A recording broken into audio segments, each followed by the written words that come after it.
everyone loves Bali, but what are the negatives about living here? Back in 2022, I actually had the opportunity to live in Bali for 3 months. And like every place in the world, there are pros and there are cons. In this video, I wanted to explain some of the top 3 things that I wish I knew before moving to Bali. Let's start with traffic. This has to be on the top of my list, especially in Canggu. The traffic is chaos. This is something really important to consider because one of the main forms of transportation on the island are mopeds. Everybody gets from A to B on a moped. So if you're not comfortable driving, if you don't have your license, that's also something that I'll get into because you don't necessarily need a license to be driving a moped in Bali. You need to consider that walking is just not an option. The roads in Bali, the infrastructure in Bali is not made to have this many people on the roads. The roads are tiny, the roads are so small. The rules and the regulations and the laws in Bali are very loosely monitored, let me put it like that. When it comes to traffic control, there is none. There's no traffic lights, there's no organization. It's just a free-for-all. It's almost like an organized chaos. It kind of works. You kind of have to take a few days to get into the rhythm of driving in Bali, and when you get it, it's fine. I managed to get a perfect clip of this exact situation. So we were driving down our local road, coming to the busy T-junction, and as you can see, this guy on the moped decides to cut in front of the car and cut in front of everybody. This frequently occurs, and can you understand how stressful that can be when you're also waiting in line, but nobody wants to wait in line and everybody's cutting in front? It's normally the impatient tourists that just think they're better than everyone and that can cut in front of the line, and it just shows like how it shows the chaos. Also, another thing you have to be really alert about is that a bunch of tourists and a bunch of people don't use helmets. So you have to be super alert, super careful, not just for your own sake, but being aware of other drivers on the road if you are driving on a moped. All of this can be considered as the negative things about driving in Bali in the daytime hours. So I'm not even talking about rush hour and sunset. And let me tell you, the sunset, the rush hour in Canggu is like no other. A journey that would take me 5 minutes was taking me up to an hour. The traffic is definitely the number one thing on my list about living in Bali because it's a daily occurrence, it's a daily battle. So that's just, yeah, it drove me insane. The second negative thing that I really couldn't deal with was the food. I find it quite contradicting because actually I find the food in Bali a positive as well, but it does have a major negative side because Bali belly is real. I'm telling you from my own experience. I was sick in Bali from Bali belly every other week, every fortnight I was getting ill, and not just for a little bug. I was ill in bed for at least 2 to 3 days. Every time I got Bali belly. If you don't know what Bali belly is, it's pretty much the traveler's lingo for saying that you've got the runs, you've got diarrhea, which is awful. And it's caused from bacteria that have been contaminated in food and water, and you just never know when you can get Bali belly. I literally have Bali belly right now. I've had it for the last like 2-3 days, and it's just the worst thing in the world. I feel just insane cramping pains all the time, needing to use the toilet. I just feel so shit. And this isn't even like a one-off thing. I've had this at least 5 or 6 times since I've been here in the last 2.5 months.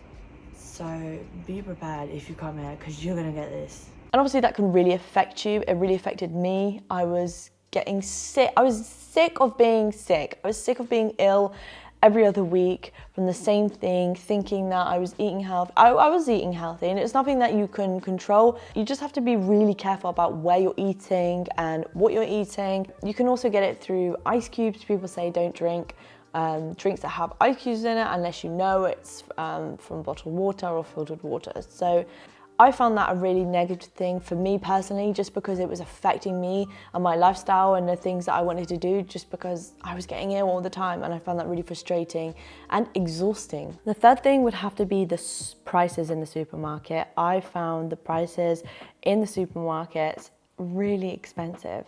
I don't know, this was also a bit controversial because obviously Bali is an island, and I know that everything that has to get there has to be shipped or planed over, so it's more difficult. It's a lot more difficult. And also something that I didn't know is that in Bali, they have these like tourist supermarkets, which are called Popular Deli, and these ones are kind of made for the tourists. And I had no idea. I didn't even realize that there were local supermarkets that you could buy fruit and veg, which apparently are a lot cheaper.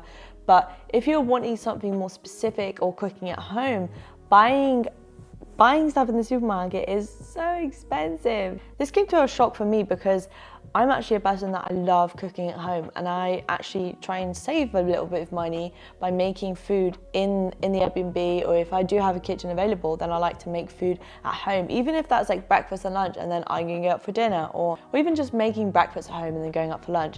You can save a lot of money by doing that, and that was something that I was pretty used to. That's always been my strategy while I've been traveling, if you don't want to spend a lot of money eating out, because even though eating out in Bali is cheap, eating out every single day does accumulate and does get more expensive. So going to the supermarket, I think, and expecting to buy everything at a cheap price, cheaper than eating out, for me personally, it didn't work out like that. Maybe I wasn't going to the right places. I wasn't going to the local supermarkets. Like I said, I didn't even realize that they had cheaper local supermarkets. I only found these supermarkets, but also I was in a very touristic area in Canggu, so that was probably my lack of research. But it is something to consider if you are looking to move to Bali. Is like I found it harder buying things in the supermarket to save money and make at home than eating out most of the time. So just things like yogurt, cheese, meat, wine. Wine is super expensive.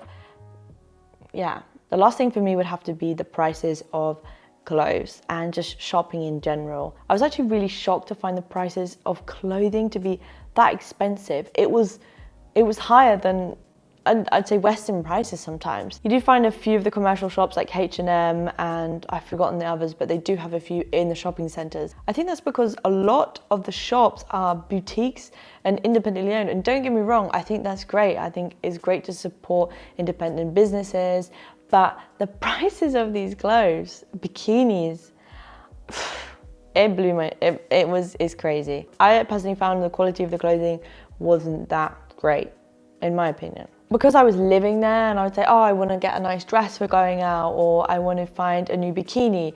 I remember going into a boutique and I picked up this normal red bikini, very basic, very simple, and it was $100 US, which I found to be, and the quality was really bad.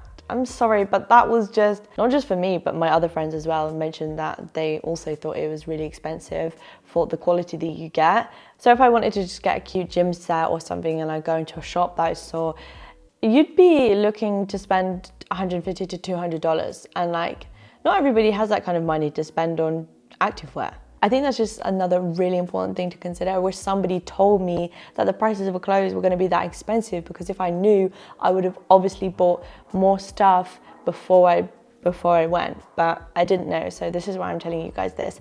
Don't get me wrong, I absolutely adore Bali, I really do, and I had an amazing time there. Again, this was just my personal experience of living in Bali and the negative things that I found during my experience and my time living there. And I like to keep it realistic, and maybe this video was helpful for anybody else who is thinking about moving there. Just consider this. Just remember to buy all of the things that you need before going out there. Obviously, you're going to find some cute clothes, like some cute pieces. I'm not saying that. I'm just saying in general, think about all of these things that I've said in this video before you go into Bali. I would actually really love to know your experience if you've already lived in Bali or if you're going to Bali. If you have any questions, you can just leave them down in the comments and I will get back to you. So thanks so much for watching, and I'll see you in my next video.